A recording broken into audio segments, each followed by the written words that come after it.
Danas pravimo ukusnu i brzu večeru. Za ovaj recept nam je potrebna jedna ruža ili cvijet. Odstranit ćemo vrh ovim nožem za hljeb. Ovo će biti jako brz i ukusan obrok. Vadimo iz sredu.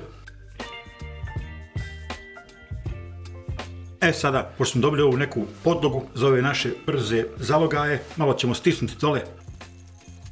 I sad idemo sa slaganjem. U svaki ovaj otvor stavljamo po jedan sir. Zatim idemo jedan komad špinata. Samo ćemo naravno malo posoliti. Pileću i pureću salamu. Nju ćemo da izrežemo na tanke kriškice. Ide salama preko.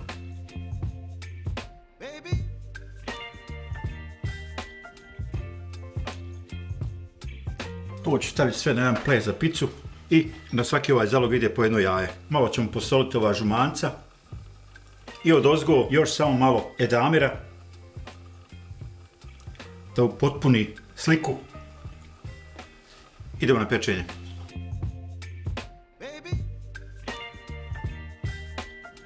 I evo nakon 10 minuta pečenja na 200 stepeni ovi naši ukusni zalogaji su gotovi. Malo samo da ih prevažemo okolo maslacem. Bacite jedan like i pretplatite se na moj kanal. Sve vas srdačno pozdravljam.